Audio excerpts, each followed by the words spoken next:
Navigation system کے ذریعے آج کے دور میں سمت کا تعین کرنا بہت آسان ہو چکا ہے۔ آج آپ کا نیویگیشن سسٹم یا جی پی ایس آپ کو آپ کی منزل کی طرف آسانی سے لے جاتا ہے۔ آج دنیا بھر کے میزائل اسی سسٹم کی مدد سے ہی اپنی منزل کا تعین کرتے ہیں۔ پاکستان نے جب سے شاہین 3 کا دوبارہ تجربہ کیا ہے تب سے یہی باتیں گردش کر رہی تھیں کہ پاکستان نے ایسا کیوں کیا، جبکہ پاکستان اس سے پہلے شاہین 3 کا کامیاب تجربہ کر چکا تھا۔ تو پھر دوبارہ سے اسی میزائل کا تجربہ کرنا دنیا کو کچھ سمجھ نہیں آیا،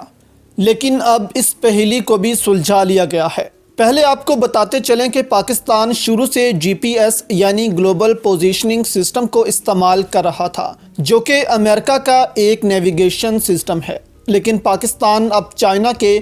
بیڈو نیویگیشن سسٹم پر منتقل ہو چکا ہے۔ لیکن کیوں اور اس کا پاکستان کو فائدہ کیا ہونے والا ہے؟ اس سے پہلے آپ کو بتاتے چلیں کہ دنیا میں اس وقت 5 سے 6 نیویگیشن سسٹمز کام کر رہے ہیں۔ ان میں امریکہ کا جی پی ایس، روس کا گلوناس، یورپ کا گیلیلیو، چین کا بیڈو اور اس کے علاوہ بھارت اور جاپان بھی اپنا نیویگیشن سسٹم استعمال کرتے ہیں۔ لیکن سب سے زیادہ استعمال ہونے والے نیویگیشن سسٹمز میں یورپ کا گیلیلیو، امریکہ کا جی پی ایس، روس کا گلوناس ہیں، جبکہ اب چین کا نیویگیشن بھی تیزی سے استعمال ہونے لگ گیا ہے، اور پاکستان دنیا کا 5واں ملک ہے جو چین کے بیڈو نیویگیشن سسٹم پر منتقل ہو گیا ہے۔ اب یہاں پر سوال یہ پیدا ہوتا ہے کہ پاکستان کو اس سسٹم کا کیا فائدہ ہوگا، اور پاکستان نے امریکی جی پی ایس کو کیوں خیر آباد کہا؟ اس سے پہلے گزشتہ دنوں ہونے والے شاہین تجربے کی بات کرتے چلیں تو پاکستان نے یہ تجربہ امریکی نیویگیشن سسٹم سے نہیں بلکہ چین کے بیڈو نیویگیشن سسٹم سے کیا،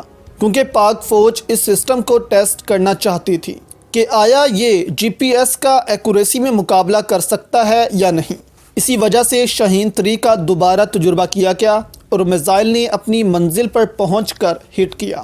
جس سے پاک فوج کو یہ اندازہ ہو گیا ہے کہ بیڈو بہت اچھے سے کام کر رہا ہے۔ اب پاکستان کو اس کی ضرورت کیوں پیش آئی؟ حالیہ کچھ عرصے سے پاکستان اور امریکہ کے تعلقات ویسے نہیں ہیں جیسے پہلے ہوتے تھے۔ اب امریکہ کا جھکاؤ زیادہ تر بھارت کی طرف ہے، کیونکہ امریکہ بھارت کو چین کے خلاف کھڑا کرنا چاہتا ہے اور اس کو دفاعی لحاظ سے مضبوط کر رہا ہے، جس کے بعد پاکستان اور امریکہ کے درمیان جو ٹرسٹ کا رشتہ تھا وہ کمزور پڑتا جا رہا ہے، جس کے بعد پاکستان نے ڈیسائیڈ کیا کہ اب وہ جی پی ایس سے بیڈو پر منتقل ہو جائے گا، کیونکہ پاکستان کو اپنے میزائل ٹھیک طریقے سے ہٹ کرنے کے لیے امریکہ کی ضرورت تھی، یعنی امریکہ کے جی پی ایس سسٹم کی۔ اور پاکستان فوج کو یہ ڈر تھا کہ اگر بھارت سے جنگ کے دوران امریکہ نے اس نیویگیشن سسٹم کو پاکستان سے کاٹ دیا تو پاکستان کے تمام میزائل ناکارہ ہو جائیں گے، یعنی کہ جب میزائل کو پتہ ہی نہیں چلے گا کہ اس نے کہاں جا کر گرنا ہے،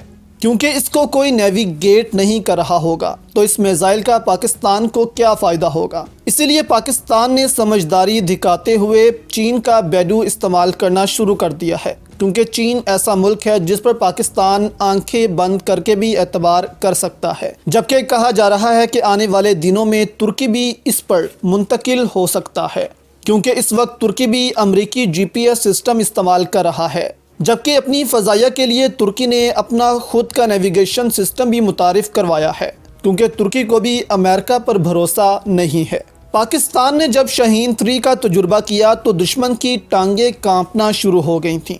جس پر یہ پروپیگنڈا بھی کیا گیا کہ پاکستان کا شاہین 3 کا تجربہ ناکام رہا ہے۔ اگر پاکستان کا سالوں پہلے شاہین 3 کا تجربہ کامیاب تھا تو اب کیسے یہ تجربہ ناکام ہو سکتا تھا؟ اس پروپیگنڈے سے پتہ چلتا ہے کہ کیسے دشمن اس تجربے سے خوف کا شکار ہو گیا تھا۔